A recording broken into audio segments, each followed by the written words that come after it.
Boa noite! Olá, olá, olá, boa noite.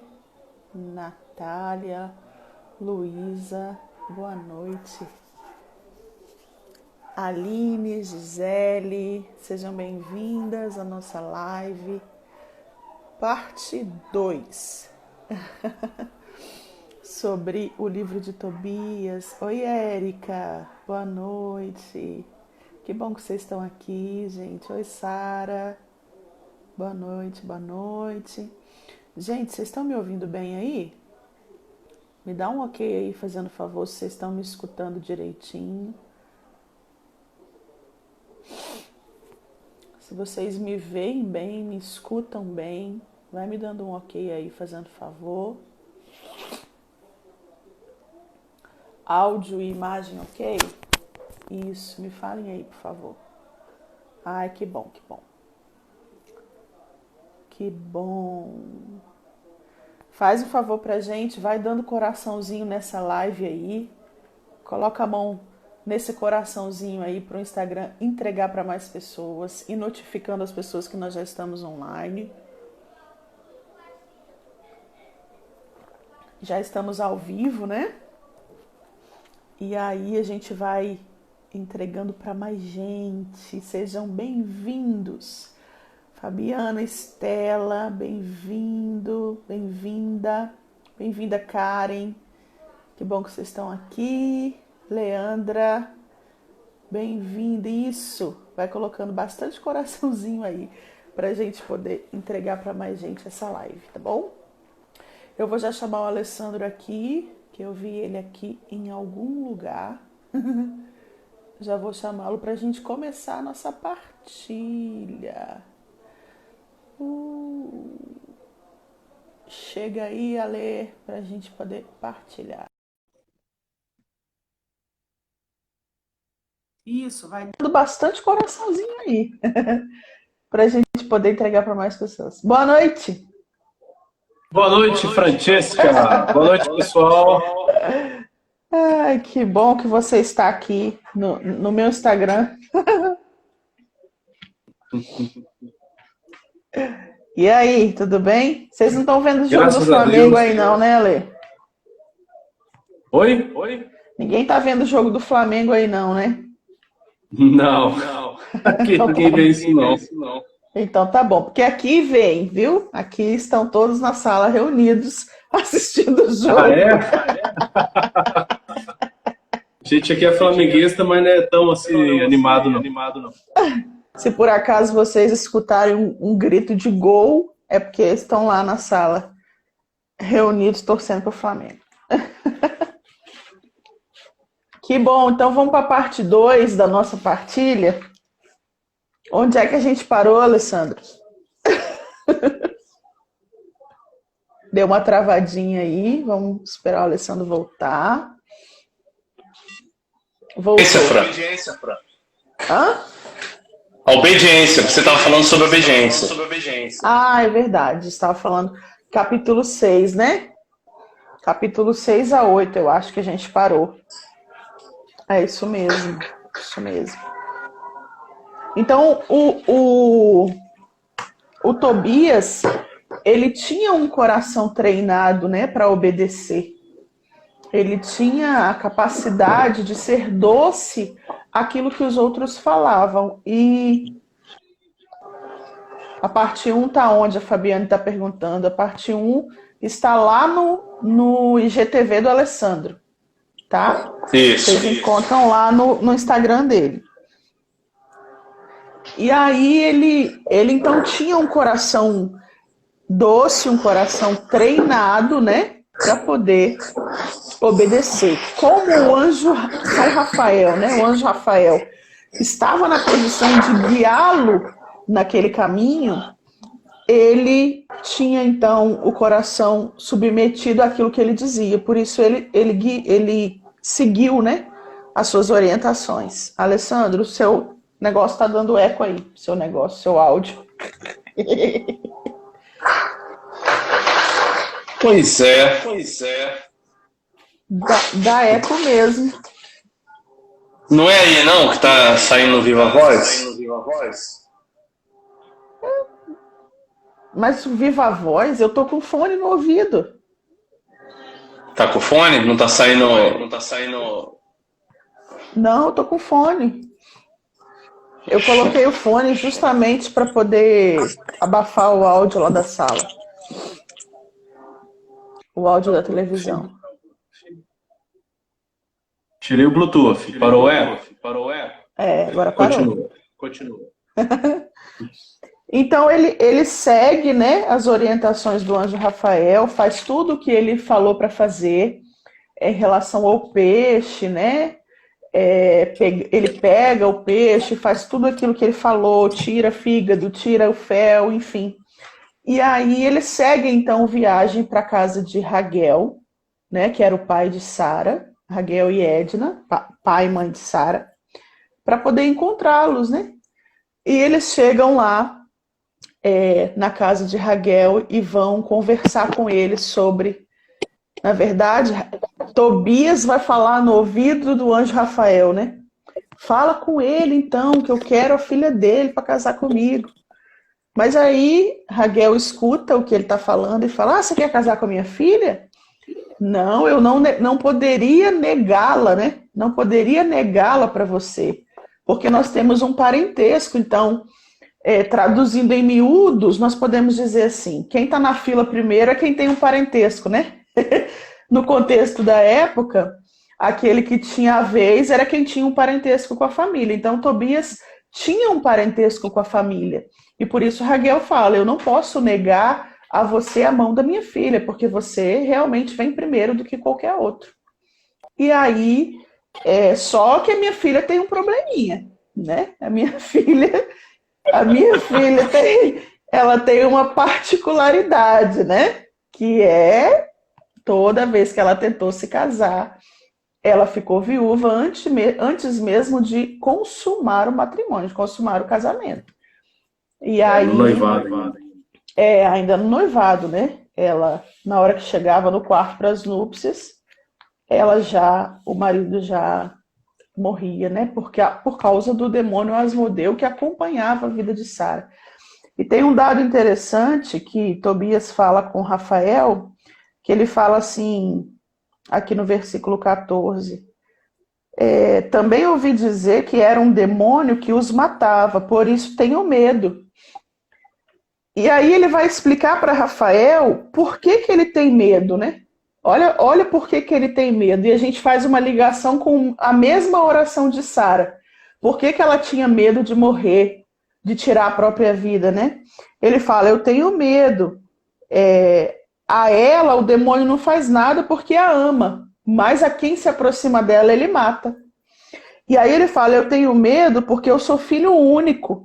Se eu morrer, farei descer ao túmulo a vida de meu pai e de minha mãe, em consequência da sua tristeza por minha causa. Então, os dois traziam princípios claros de valores que eles receberam dos pais. Ela, quando reza, né, naquela angústia toda, ela reza pedindo a Deus que tire a vida dela, porque ela não tinha coragem, porque ela não queria fazer sofrer os pais. E ele, ao se aproximar dessa possibilidade de se casar com ela, ele apresenta para Rafael o medo dele, que também era fazer sofrer os pais. Então, os dois aqui têm um mandamento muito latente dentro da alma, que é honrar pai e mãe. Eles receberam isso, né? Eles foram ensinados assim. E aí, anteriormente, Rafael fala para ele, aliás, depois, né? Posteriormente, ele fala: fica tranquilo, porque ela foi destinada para você desde sempre. Ela foi destinada para você desde sempre, desde o princípio, e a você compete salvá-la. Então, a presença dele na vida dela traria a libertação daquele demônio que a acompanhava.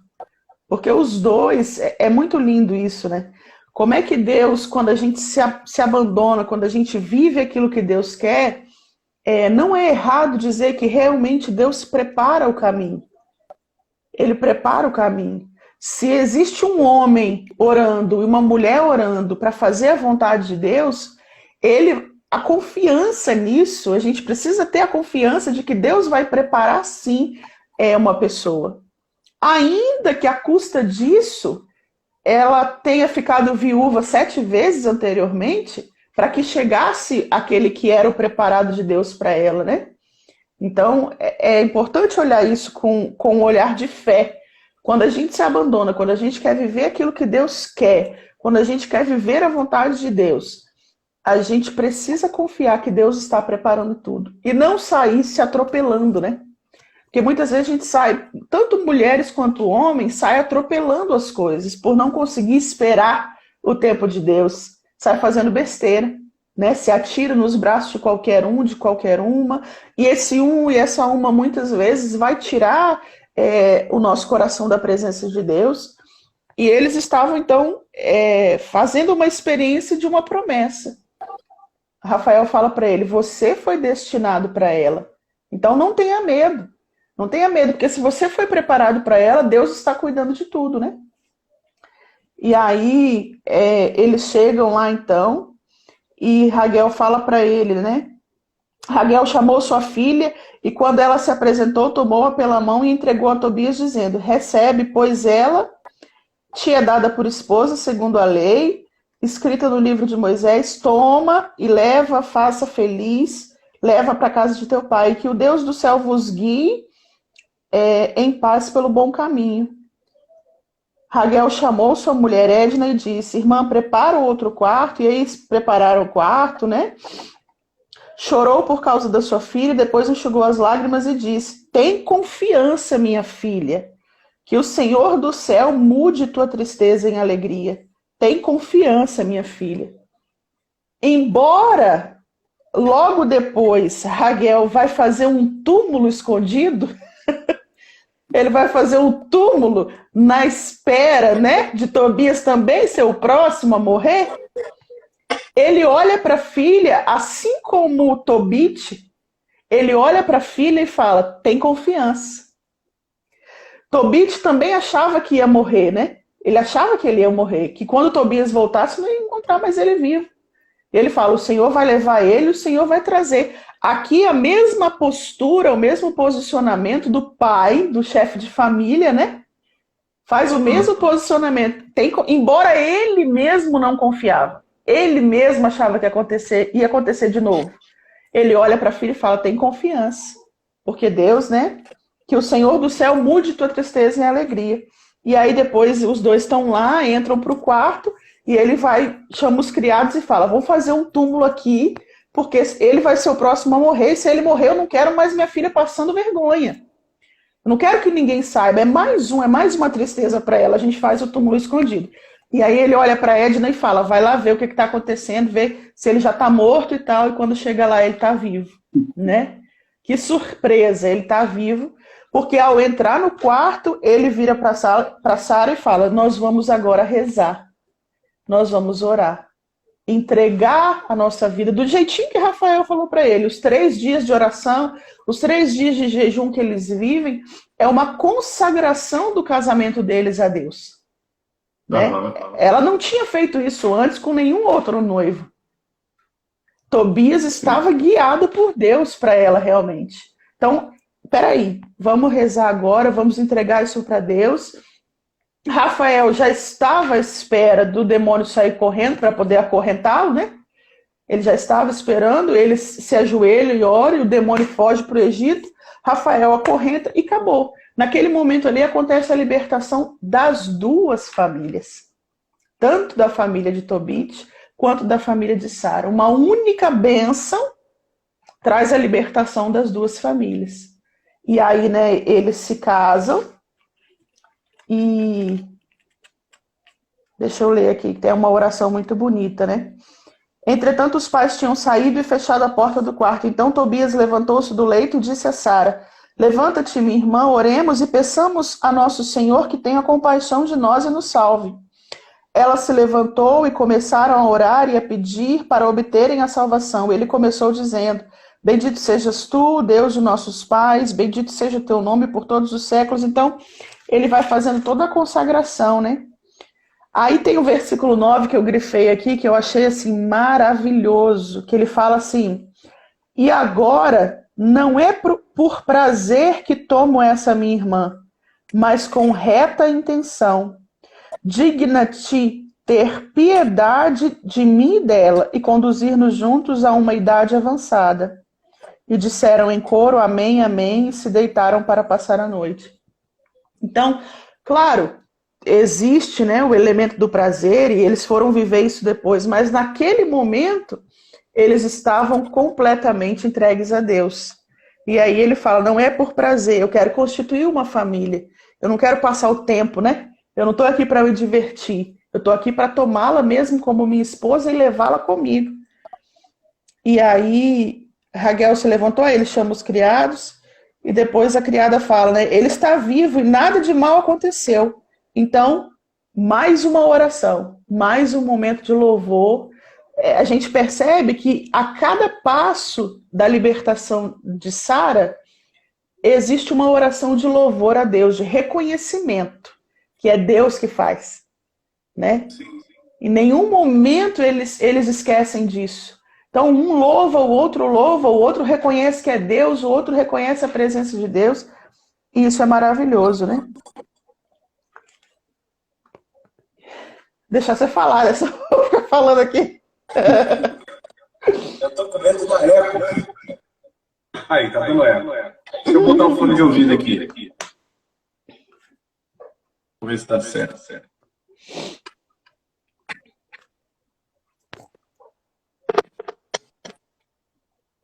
Botei o fone de ouvido.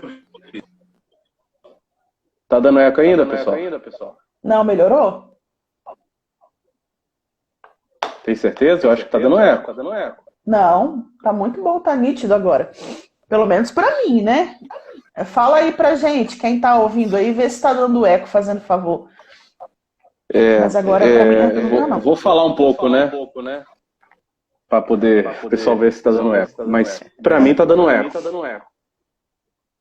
Aí, tá dando eco. Eu já testei sem o Bluetooth, com o Bluetooth, com o fone de ouvido. Eu acho que é aí, Fran. Que ontem você mexeu aí, alguma coisa aí e resolveu. Deixa eu tirar o fone meu, então, pra ver se... Bom, Opa! Oi. Ei, eu tô te ouvindo. Agora não tá dando eco. Agora não tá dando retorno pra mim. Vê aí, pessoal, parou o eco? Você tá me ouvindo, Alessandro? Eu tô ouvindo normal. Tá. Vamos ver se melhora, hein, pra vocês. Melhorou? Aí. A Eliana tá falando que melhorou. Vou tirar o fone de ouvido pra ver se melhora. Mais ainda. Que ele normal, o celular normal, ele funciona, Fran. Não sei o que o Instagram tem, que ele não pega eco. Deveria pegar, né? Pois é, mas enfim. Mas então, esse casamento é extraordinário porque é claro que o casamento tem um sexo, é claro que o casamento tem a procriação, claro que tem um amor entre os esposos, né? E é claro que Tobias ali se apaixonou por Sara e tal, só que ele não coloca como prioridade, né? Prioridade é a vontade de Deus, prioridade, ele entra e já louva a Deus. Isso vai acontecer também no final, que eu vou falar nele retornando, quando ele entra na casa do pai dele, a primeira coisa que eles fazem é um louvor. Eles se ajoelham e louvam a Deus. Depois ele abraça o pai.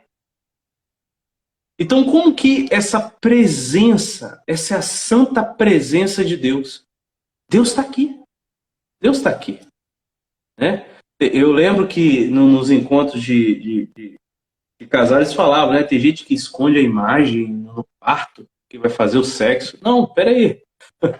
Deus vê tudo, não tem que ter vergonha. O sexo é algo sagrado, abençoado por Deus. O que ele não pode ser é o centro. O amor precisa ser o centro. E o amor é sacrifício, é dar a vida, é presença, é carinho, é atenção. que mesmo no meio desse mundo tão corrido, né, que a gente está atualmente, trabalho, estudo, um monte de coisa, a gente precisa dedicar um pouco de atenção ao outro, né? E é o amor em primeiro lugar. Só que antes ainda do amor, aí tem o sexo, aí vem o amor primeiro, antes do amor primeiro vem Deus. Deus precisa ser o Senhor desse casamento, dessa casa, né? Marido, mulher, vocês que são pais e mães, vocês rezam juntos? Você reza junto com seus filhos? Isso é essencial, meus irmãos. A religião, a nossa espiritualidade não pode ser reclusa a um momento solitário, só, você isolado, escondido, como se fosse um agente secreto da KGB. Não, é preciso compartilhar isso, é preciso viver. E quão é difícil, Francesca, para as pessoas romper essa barreira. Pessoas que há décadas, há anos, não rezam juntos. Para romper essa barreira é uma dificuldade. Mas é preciso romper, meus irmãos. É preciso a gente testemunhar que existe um Deus vivo. É preciso viver de forma real. E isso é rezando juntos. Testemunhando juntos. Vocês já perceberam que quando a gente não fala de Deus junto com a família, Francesca, a pessoa tem uma dificuldade. É como que fosse quebrar um tabu. Como que fosse quebrar um negócio que infelizmente se criou, que é o quê? Uma família pagã. Uma família que não conversa com Deus, que não fala de Deus. E nós que nos dizemos católicos estamos vivendo como famílias pagãs. É aquilo que eu vejo, que eu vi muito padre falando, né? A gente acredita que existe um Deus, mas a gente às vezes vive como se ele não existisse. A vivência que Deus não pode estar só aqui. Eu preciso realmente viver. Né? Ontem a gente rezou o terço aqui, todo mundo junto aqui na cama, tudo embrulhado aqui um em cima do outro, e foi tão legal, a gente meditou as passagens de forma diferente. É preciso resgatar isso. Né? Uma amiga nossa tem filho e tudo, falou, né? Poxa, grava para mim como é que vocês fazem na hora do almoço para eu ver como é que é, para poder, né, cativar as crianças, né? E aí ela teve aqui uns dias aqui, esses dias agora, né, desse feriadão aí, praia, sol. E aí ela participou com a gente e viu. É preciso a gente voltar a isso, rezar em conjunto, rezar em família. A igreja nasceu dentro das casas das famílias. Começou ali. Claro que nasceu em Pentecostes, mas ela sobreviveu na casa das famílias. Depois que foi construir templos. Só 300 anos depois. É nas casas. Tá? Não estou desmerecendo nada, pelo amor de Deus. É o templo, é os sacramentos, é o padre. Mas a gente não pode perder a essência de viver família cristã. Mas vai, Fran, já falei demais. Não, é você mesmo agora. É você. Eu? Você já terminou o capítulo 5? Eu tô O 6, 8? Eu tô já no 9 já. Na verdade, o 9 No 9. Então, peraí, deixa eu falar aqui. Então, aí eles estão lá no casamento, o negócio tá tão bom, né, que na hora de viajar para resgatar o dinheiro, ele manda o anjo. Verdade. Ô, Rafael, vai lá pegar o dinheiro para mim, que eu tô aqui na festa de casamento. Faz favor, toma aqui o recibo e tal. E aí o Rafael vai, né, pega alguns servos, vai lá e dá a notícia, né? Dá a notícia lá ao rei. Como é que é? Raguel, não. Ao Gamael, isso aí. Isso. Dá a notícia a ele de que o Tobit, tá vivo, tá velho, tá cego e tal. E o Tobias, o filho dele, veio e casou. E dá todo o panorama. E ele fica muito feliz. E ele vem para a festa de casamento junto com Rafael, né? E é muito bonito quando ele chega, né? Quando ele chega, cadê, gente? Aqui. Quando ele chega na festa de casamento, ele abraça o Tobias e diz que ele louvava a Deus com lágrimas de alegria. Olha como essa família, gente, vive Deus. Olha que bonito isso. É uma família que vive Deus. O Gabael louvava a Deus com lágrimas, abraçou ele e falou que o Deus de Israel te abençoe, porque és filho de um homem de bem.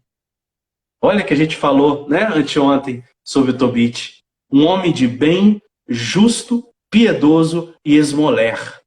Quer dizer, que dá esmola. Olha como... Presta atenção, que a gente falava da importância da esmola, né? Ele junta, olha só, um homem de bem, justo, piedoso e esmoler. Exige justiça, piedoso, vida de oração e ajuda os pobres. Abençoe também tua mulher e vossos pais, pois sais ver os filhos até a terceira geração, papapá. Então, assim, que alegria esse casamento, aí continua o casamento, né? E aí ele vai pro capítulo 10, ele já muda o quadro para o Tobit, né? E a Ana lá, que tão triste demais, né? O Tobias está demorando a voltar. Meu filho, o que aconteceu? E aí a Ana começa a se entristecer demais e a reclamar, né? A palavra, olha só que interessante, a palavra é clara. Os dois estão profundamente tristes, né? Seu pai muito inquieto. Por que meu filho tarda tanto? Né? Teria Gabael falecido, de sorte que não tinha ninguém. Ele entristeceu-se, né? Extremamente com isso, assim como Ana, sua mulher. E ambos se puseram a chorar, porque o filho não voltava no tempo previsto. Então, só que a mãe vai reclamar. Ai, meu filho, por que te mandamos para lá? Tu quebramos nossos olhos e tal. E Tobit fala, cala-te, mulher. Não te aflijas. Nosso filho está passando bem. Aquele homem com quem nós o mandamos é um homem de confiança. Quer dizer, mesmo na tristeza, esse homem resgata, tira de onde não tem essa confiança e fortalece a mulher, né? A esposa dele. Mulher, calma, acorda. Não, vamos ter confiança. A gente está aqui chorando, está mal, mas Deus vai nos socorrer. Mas aí voltemos lá à casa de Raguel. O que aconteceu lá, Francesca? O versículo 8 em diante aí. Não estou te ouvindo direito, Ale. Vou pegar o versículo. Não está ouvindo? Não. É porque a sua imagem deu uma balançada aí, mas tá voltando. Tá voltando. E aí, no versículo 8, então, Raguel responde a Tobias, né? Filha, fica comigo. E eu enviarei mensageiros a teu pai Tobit, que lhe dê notícias tuas. E aí Tobias responde, né? De modo algum, eu não posso ficar. E é tão interessante. A sogra querendo ficar com a filha. Debaixo da asinha. Primeiro o sogro pede a ele para ficar, né? E depois a sogra. Olha que interessante. Sim, sim. Né? Peço-te, eu envio um mensageiro. Eu mando avisar seu pai que agora você vai ficar aqui, né? E aí ele fala, não, de modo algum. Eu peço-te que me permitas voltar para junto do meu pai. Então Raguel se levantou gente, são tantos elementos que eu fico contemplando que não é muito nas entrelinhas assim. O posicionamento de Raguel, de um pai, de um homem, né? De um pai preocupado e querendo a presença ali da filha. E não só da filha, ele agora tinha ganhado um filho. Sim. Ele tinha ganhado um filho que poderia ajudar a administrar os bens, isso, né? Então, ele recebe o Tobias como um filho. Só que Tobias, apesar de ser um jovem, vamos dizer assim, né? Ele também é um homem. E ele vai ao encontro do pedido de Raguel, se posicionando agora como um homem. Não, eu não posso ficar. Eu tenho que voltar. De modo algum que eu posso ficar aqui, porque eu deixei meu pai e minha mãe me esperando lá. Então, os dois... E aí Raguel entende, né, o posicionamento dele e se levanta, da Sara e tudo, e deixa-os partir. E ao despedir-se de Tobias, disse: felicidades, filho, boa viagem. Ele abençoa, faz todos os votos de felicidade ali, né? E que eu tenha boas notícias de ti enquanto viver. Aí vem a sogra, né? Aí vem o papel da sogra. A Alessandra tá travando um pouquinho aí, gente, mas eu acho que já volta. Então, aí no versículo, deixa eu ver qual que é aqui, 12, vem a Edna, que é a sogra. E aí ela fala: filho e irmão caríssimo, que o Senhor te traga de volta e que eu viva até ver os filhos teus, de minha filha Sara, antes de morrer. Na presença do Senhor eu confio-te, minha filha, Sara em tutela, não lhe causes tristeza em todos os dias de tua vida. Vai em paz, a partir de hoje sou tua mãe, Sara, tua irmã. E aí ela fala: oxalá pudéssemos viver todos juntos. Oxalá pudéssemos viver todos juntos. Então, quer dizer, existe um apego aqui da mãe, né? Eu quero que ela seja feliz, mas eu quero que ela seja feliz ao meu lado, que eu possa ver essa felicidade. E é próprio isso aqui do filho único, né? Ela faz uma pressão em Tobias, né? Não cause tristeza a ela, faça ela feliz. E Sim. quem dera que vocês pudessem ficar aqui e a gente ficar todo mundo junto para sempre, né? Então, eu até anotei aqui, Sara, quando ela se une a Tobias, assim, qualquer mulher que se casa, a prioridade dela passa a ser a nova família. A família de origem, ela nunca vai ser esquecida, né? A família de origem vai estar sempre ali como um porto seguro, como a origem mesmo, a importância, o início de tudo, né? Mas a partir do momento que a mulher e o homem se casam, a palavra de Deus já vai dizer em Gênesis: deixa o pai e a mãe e constitui a família. Porque se Tobias e Sara não saem desse reduto, tanto de uma família quanto de outra, eles não constroem a autonomia de viver a própria vida, né? A responsabilidade que agora ambos têm que ter para dar conta da própria vida. E aí ela fala: quem dera, eu quero você aqui. Ao mesmo tempo que ela abençoa, ela faz tipo uma chantagem emocional assim, né? Para ter a filha do lado. Mas agora a filha fez um novo compromisso familiar. Então agora a família de Sara é Tobias e a família de Tobias é Sara. E aí eles vão constituir então uma nova família a partir da chegada dos filhos e tudo, né? Eu fiz uma pregação para os pais aqui da paróquia. Eles fazem algo que eu acho muito legal. Eles fazem um encontro para os pais, né? Eles fazem um encontro para os pais dos noivos. E eu fui chamada para fazer uma palestra nesse encontro. E aí eu perguntei para os pais assim: quem é que está triste porque o filho ou a filha vai sair de casa? E aí eles falaram assim: é normal, né? Não, é o curso da vida. Não, é assim mesmo.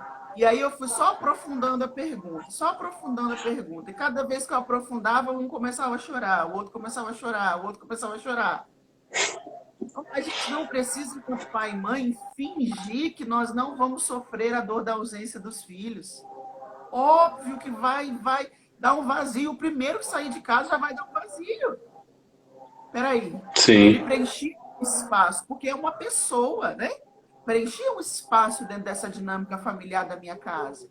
No entanto, eu não tenho, enquanto pai, enquanto mãe, o direito de fazer com que esse filho carregue sobre os ombros uma culpa de estar saindo de casa. Porque quando eu faço esse tipo de chantagem emocional, né? Mora comigo, fica por perto e não sei o quê. Eu coloco sobre o meu filho, sobre a minha filha, um peso nos ombros. Enquanto, na verdade, a postura tem que ser o contrário. Meu filho, vai com Deus, Deus te abençoe, o pai e a mãe vai estar sempre aqui para o que você precisar, mas vai viver a sua vida, né? Que eu vou chorar? Sim. Vou. Que eu vou sofrer? Claro. Mas agora é o seu tempo de ir, né? Então, enquanto sogra, enquanto sogro, eu falei para os pais lá nessa ocasião: a gente pode ir visitar o filho, tomar um café, estar perto, mas agora perceber que ele tem o próprio espaço. E o melhor que eu posso fazer para ele é respeitar esse espaço. Enquanto, né, Sim. solteiro em casa, ele está sob as minhas regras, mas agora ele vai viver aquilo que ele auriu de mim, aquilo que ele recebeu, mas também aquilo que ele quer fazer diferente, e eu preciso respeitar esse espaço. E como é que eu respeito esse espaço? Agora eu preciso pedir licença para entrar, né? Agora eu preciso perguntar se quer a minha ajuda. Agora eu preciso saber se realmente está precisando de mim e não invadir a privacidade. Eu recebo muitos directs aqui no Instagram de mulheres, de rapazes, de homens casados que recebem a invasão dos pais o tempo inteiro. Uma invasão, isso tira completamente a autonomia, né? Sim. O contrário também existe, de filhos que se casam e se abrigam debaixo das asas dos pais porque não querem se responsabilizar pela própria vida. Não querem se responsabilizar pela própria vida. Então, quando eu recebo uma mensagem de uma mulher aqui que fala assim, mas é porque minha sogra, minha mãe quer o tempo todo ficar com a minha filha e ela se acha no direito. Mas peraí, por que se acha no direito? Às vezes se acha no direito porque eu como lá todo dia, porque eu almoço lá todo dia, porque eu saio do trabalho, paro lá e janto, né? Porque ela vem aqui lá, minha roupa, ela cuida do meu filho todos os dias. Então, se eu não tenho responsabilidade sobre as minhas demandas enquanto família, eu não tenho autoridade realmente para pedir que saia. Porque tem alguém sustentando minha vida familiar, né? Então, tanto filhos que se casam, quanto pais que enviam os filhos para a vocação, seja ela de ordem religiosa ou matrimonial, precisam entender que agora se criou um novo espaço. E quando os dois respeitam esse espaço, a coisa tende a andar com muito mais harmonia, né? Nós estamos numa sociedade que os filhos estão se encostando demais nos pais, né? E os pais também querendo segurar a rédea dos filhos, né? Então, tem que ter um pouco aí de amadurecimento. Tem que cortar o cordão umbilical para que os filhos amadureçam.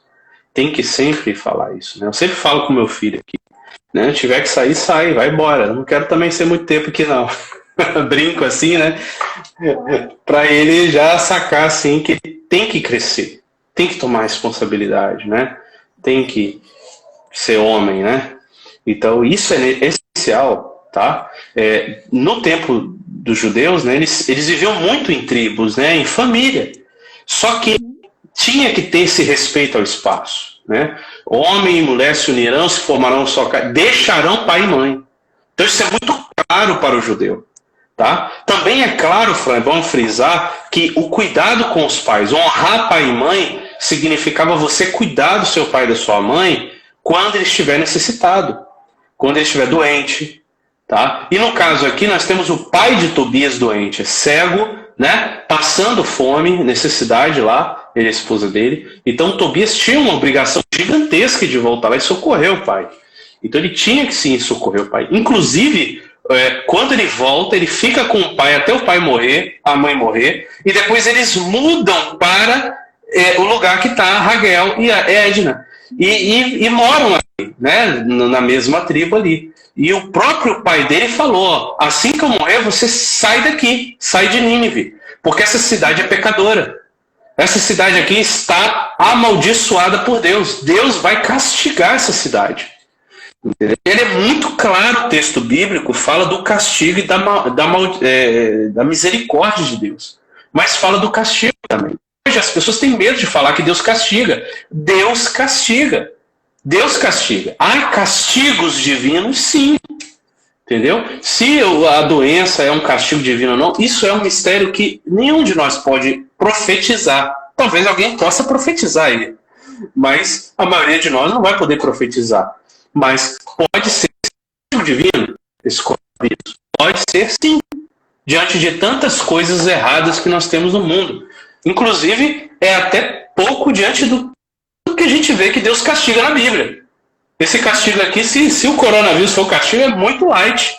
É muito light. Se você olhar, olha só, pelo amor de Deus, gente, se você olhar para a Bíblia, se você olhar para o contexto de como que Deus age, tanto no Antigo quanto no Novo. Não pense que Deus, no Novo, é só amor. Jesus fala muito sobre um Deus que castiga os pecadores. Então, e ele fala, né? Sai de Nínive. Assim que eu morrer, me enterra junto a sua mãe junto a mim, e some daqui. Que o bicho vai pegar. E ele realmente muda, né? Então esse respeito precisa ter. As famílias hoje precisam de formação, né, Fran? Nessa área aí, de poder, né? Pegou muita mania aí desse conceito. Cara, para mim, a fonte de tudo é a televisão. Nós substituímos o antigo sacerdote, entendeu? O antigo filósofo, professor. Quem virou o mestre das pessoas é a televisão. É o jornalista que ele vai dar opinião sobre política, economia, saúde, educação, ciência, fé, religião. É o jornalista. Gente, e o jornalista é cheio de ideologia. Desculpa falar aqui, pessoal, mas a gente está crendo, botando fé, botando crença em pessoas, em instituições, e Rede Globo e etc., que não tem autoridade nenhuma nessas áreas. Nenhuma nessas áreas. Aí você fala, não, Alessandro, eu não coloco autoridade. Mas, gente, o que a gente fica ali se alimentando, a gente está dando aquilo, eles fazem de forma a influenciar. É uma engenharia psicológica e social. Você que está estudando psicologia, né, Fran? Você pode falar isso muito melhor que eu. É uma manipulação, sim, para formar mentes. Para gastar mais dinheiro, para ser consumista, comprar os produtos. É um monte de coisa. É uma salada de manipulação. Desliguem a televisão, pelo amor de Deus. Sua família vai ser melhor. Vai ter até mais tempo, né? Exatamente. Mais tempo para conviver. É interessante é que como que eles dão importância à convivência, né? Eles Sim.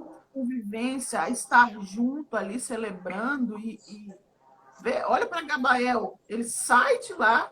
Peraí, o Tobias está aqui, ele sai de lá e vai para poder festejar junto, celebrar junto. E hoje, com o advento de todas essas tecnologias que a gente pode usar para o nosso bem, claro, as famílias têm ficado reunidas dentro de casa sem conviver, né? E isoladas, né? Cada um no seu mundo, né? Cada um... É claro, a gente não vai impedir os filhos de acompanhar isso, até porque isso vai servir para eles. Mas cabe ao pai e à mãe zelar por essa convivência familiar. Zelar por esses momentos de oração junto que você colocava aqui, de leitura da palavra de Deus, de uma oração à mesa na hora do almoço, na hora do jantar, né? Uma refeição que seja, todo mundo junto ali para conversar. Né? Por que o pai e o filho não se conhecem hoje? Porque não conversa. É naquela hora espontânea ali que saem as coisas, né? Eu observo as crianças aqui na hora do almoço, que eles estão conversando ali na mesa, às vezes eu não almoço junto, espero o Paulinho chegar, mas eu estou ali junto com eles, eu fico observando, um solta uma coisa, outro solta outra, e ali eles vão se conhecendo e os pais vão observando o crescimento, o desenvolvimento, né? Essa convivência, ela precisa ser uma prioridade dentro da vida familiar. Uma prioridade, né?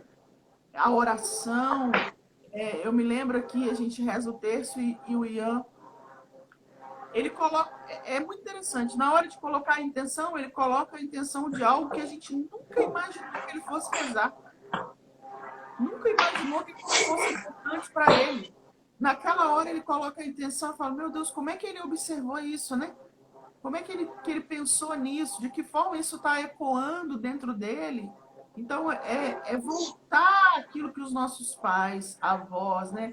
Lembro daquela música do Padre Zezinho, esse pai que reúne, esse pai que é imã.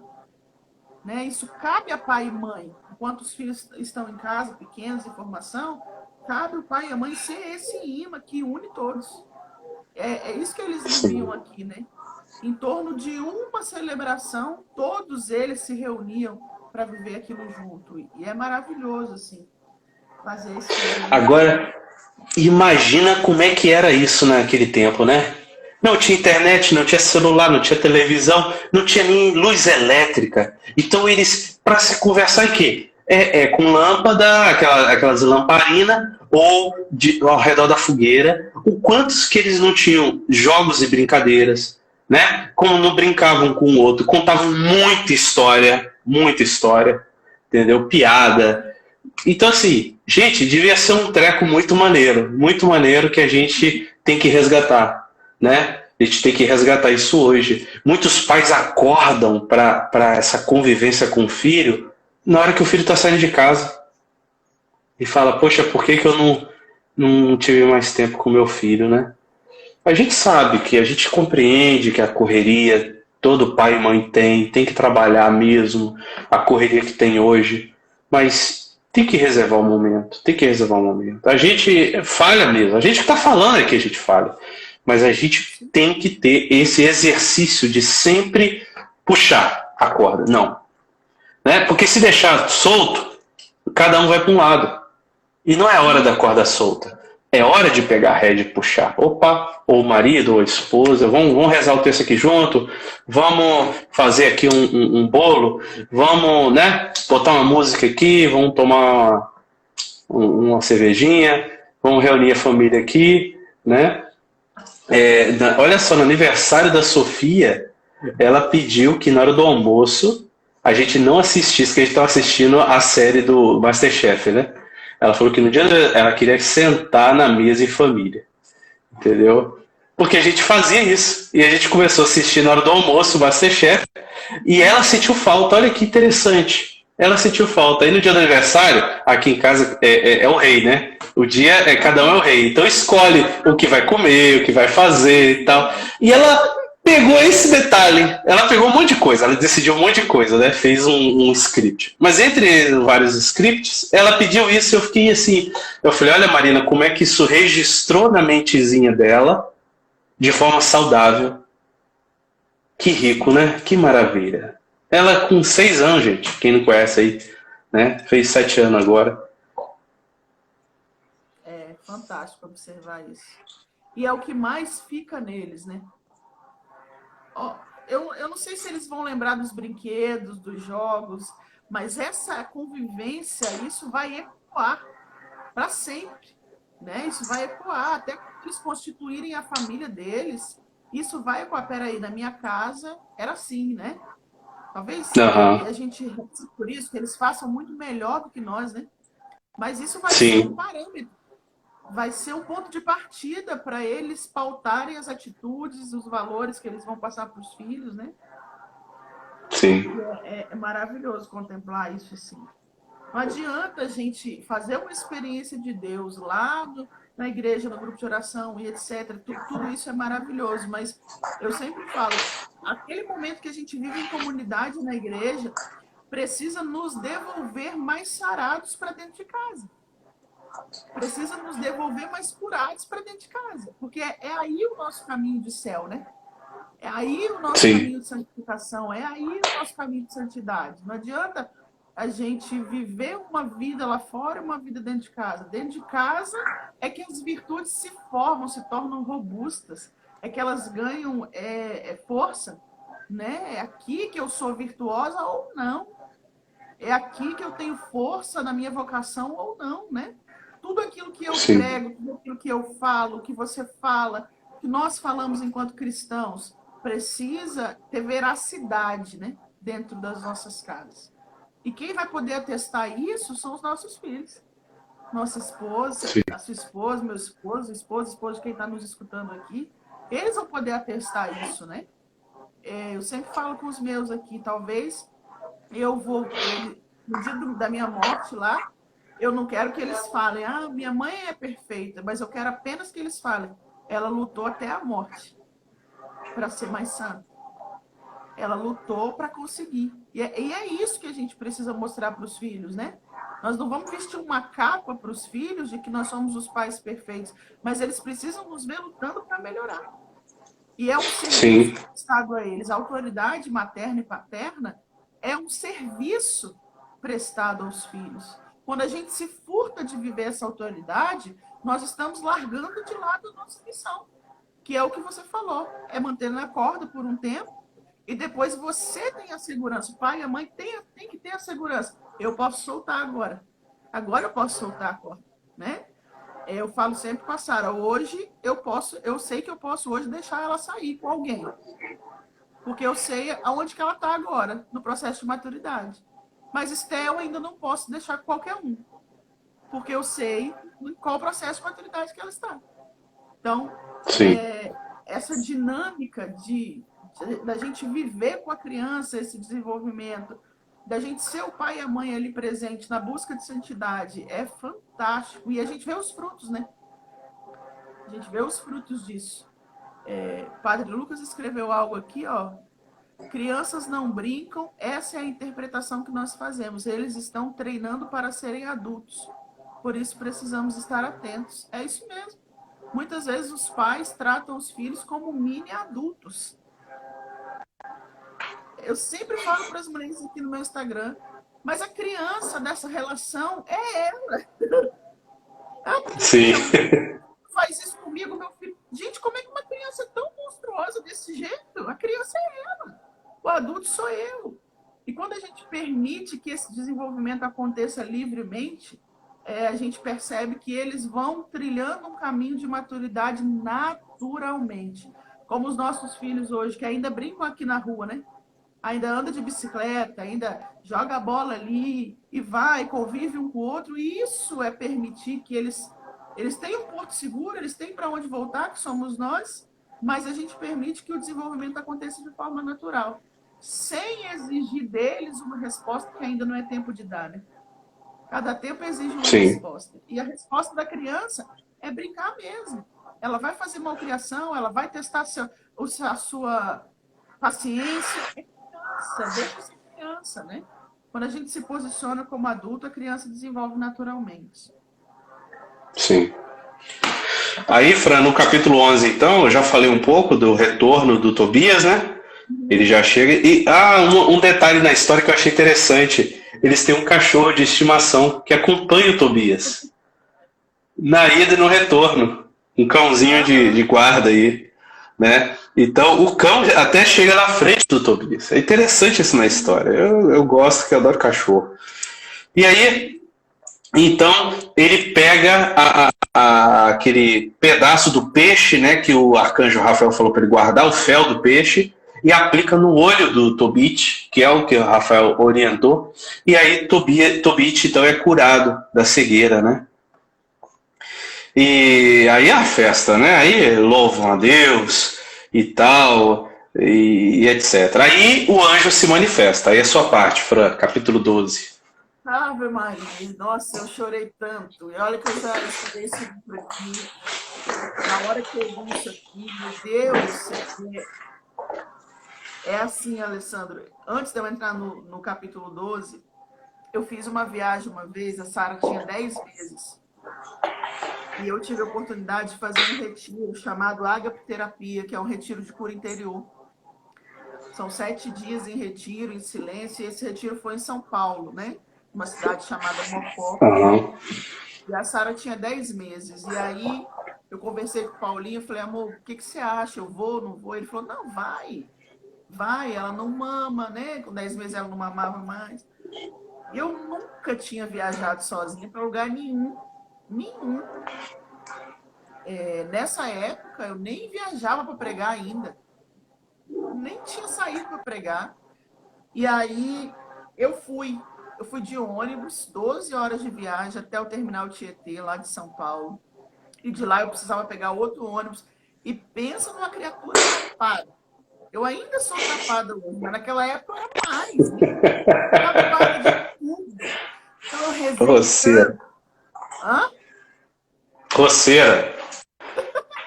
Eu rezei para Deus me guiar e mandar um anjo e tal. E aí, menino, quando eu entrei no ônibus aqui em Guarapari, para ir para Vitória, entrou uma freira no ônibus. Que eu nunca tinha visto na vida, nem o hábito dela era diferente. E ela entrou no ônibus, sentou lá, e eu falei, não sei se eu converso com ela, não sei se eu não converso. Porque assim, eu estava sozinha, eu me sentia insegura, né? Eu queria falar para ela, eu era católica também, perguntar para onde ela estava indo. Eu peguei o outro ônibus em Vitória, ela também embarcou no outro ônibus. E aí eu viajei para São Paulo, ela foi para São Paulo. Sabe que aquilo me deu uma segurança? Era como se Deus estivesse falando comigo de forma concreta. Fica tranquila porque eu estou aqui. Fica tranquila porque eu tô te acompanhando. E aí ela desceu no terminal Tietê. Ela foi para a fila. Eu me lembro até hoje da aviação. A aviação era Santa Cruz, que eu precisava pegar para a cidade de Mocó, que eram mais 4 horas de viagem.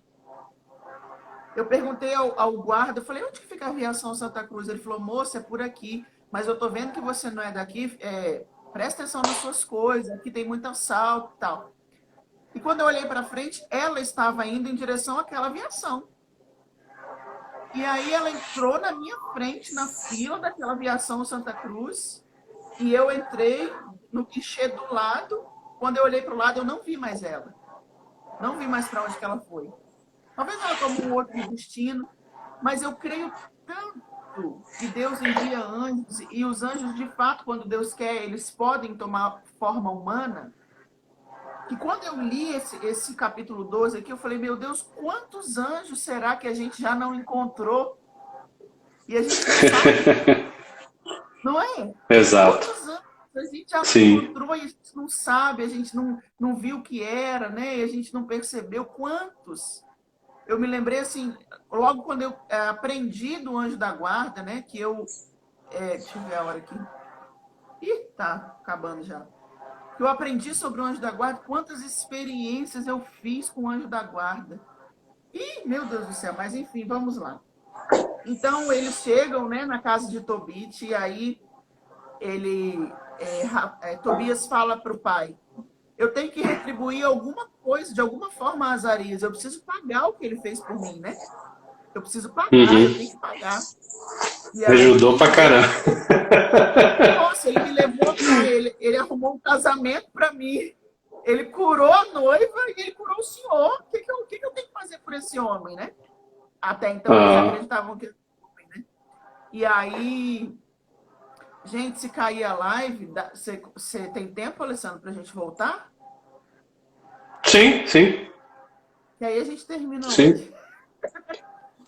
A patroa libera. Então, se cair, vocês não saiam daí, tá, pessoal? Que a gente volta para poder finalizar. E aí o pai e ele entram num acordo, então, para dar a metade do que ele tinha recebido lá de Gabael, né? Vamos dar a metade, porque ele merece a metade de tudo o que você ganhou. Porque ele foi muito generoso, enfim, eles resolvem dar a metade. E aí eles chamam o Rafael para falar que eles iam pagar, que eles iam retribuir, né? E Rafael então começa a dizer para eles: bendizei a Deus e proclamai entre todos os viventes os bens que ele vos concedeu. Bendizei e cantai seu nome, manifestai a todos os homens as ações de Deus como elas o merecem. E não vos canseis de dar-lhe graças. É bom manter oculto o segredo do rei, porém é justo revelar e publicar as obras de Deus. Agradecei-lhe dignamente, praticai o bem, e a desgraça não vos atingirá. Boa coisa é a oração com o jejum, e melhor é a esmola com a justiça do que a riqueza com a iniquidade. É melhor praticar a esmola do que acumular ouro. A esmola livra da morte, purifica do pecado. Os que dão esmola terão longa vida, os que cometem... E aí ele vai falando, né, para eles darem a glória de tudo aquilo, preparando o coração deles para o que ele ia revelar. Ele já traz eles para a presença de Deus. Tudo aquilo que vocês viveram, a glória é de Deus. Foi tudo Deus que fez, né? Foi tudo Deus que operou. Vou dizer-vos toda a verdade sem nada ocultar. Já vos ensinei que é conveniente manter o segredo do rei, mas que é honroso apregoar as obras de Deus. E aí é a parte que eu me emociono aqui. Quando tu e Sara fazias oração, era eu quem apresentava as vossas súplicas diante da glória do Senhor e as lia. Gente, olha que coisa fantástica.